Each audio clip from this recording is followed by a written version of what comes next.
আজকে দেখাবো আমার ক্যাপসিকামের গ্রোথ। আগের দিন দেখাইছিলাম ক্যাপসিকাম গাছ, আজকে ক্যাপসিকামের গ্রোথ দেখাবো, কত বড় বড় হয়েছে।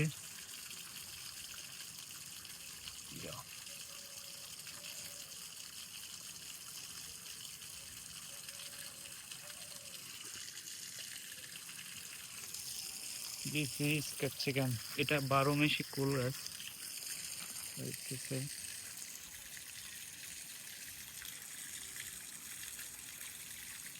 এটা মরিচ গাছ।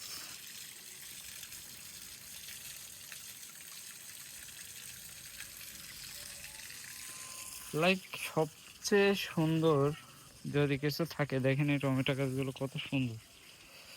It's amazing.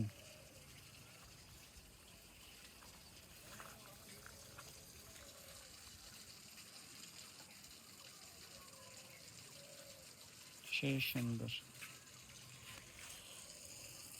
So,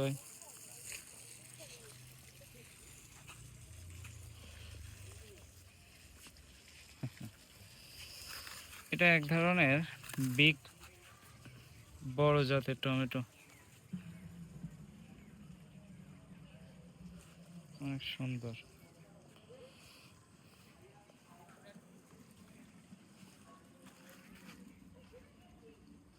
প্রমোশন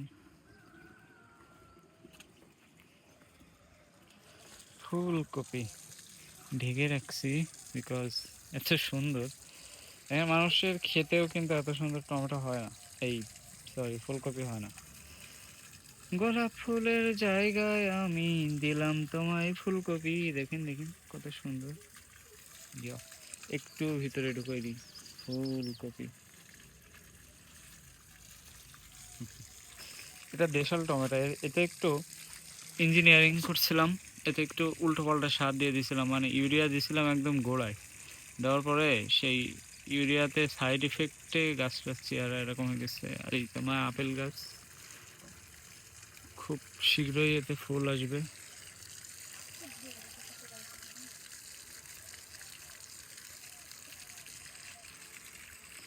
এখন প্রধান কাজ হবে আপেল গাছকে মোটা তাজা করানো। It's my capsicum, it's my capsicum গাছ।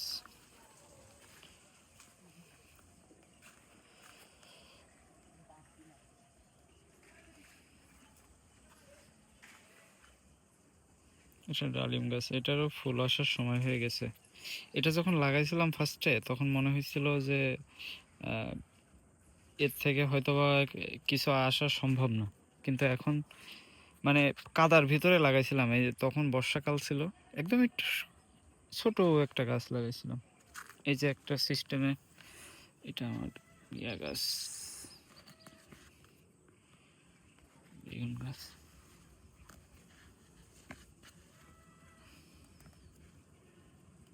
এতে কিছু ঘাস হয়েছে, ঘাসগুলো পরিষ্কার করে দিতেছি। এই দেখেন এর নিচে সাদা মাছি আছে, এটা বিষ তেল দিয়ে ইয়ে করা যায়, কিন্তু দিছি তারপরেও কাজ হইতেছে না। এই সাদা মাছিতে আপনার পাতার ক্ষত করে। এই যে দেখেন এর নিচে কত বাজে অবস্থা। এই যে পাতাটার অবস্থা কিন্তু বেশি একটা ভালো না।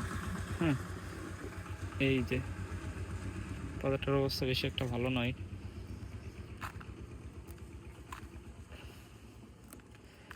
এতে যে স্প্রেটা করছিলাম ওইটা এই সাদামাছি দূর করারই, কিন্তু ওইটা একটু অল্প করাতে এখনো সাদামাছিটা ইয়ে হয়নি। আর এই যে আঙ্গুর গাছ, এই আঙ্গুর গাছটা অনেক সুন্দর হবে, অনেক।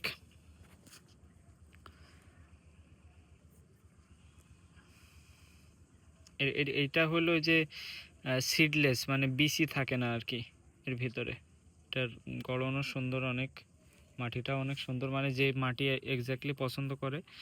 তবে ভাই যদি ছাদের উপরে এরকম গাছ বড় করতে হয় তাহলে অবশ্যই প্রুনিং করতে হবে। তারপরে আপনার এই মাটি চেঞ্জ করতে হবে, বছরে অন্তত একবার হইলেও শিকড় টিকড় কাটিয়ে দেবেন। আঙুর ফলের শিকড় কাটলেও কোনো সমস্যা নাই, ও বুঝতেও পারে না, বুঝছেন, বুঝতে পারে না। একবার দেশিটা লাগাইছিলাম, এই দেখেন কি বাজে অবস্থা। বাট বেগুন গাছগুলো অনেক সুন্দর।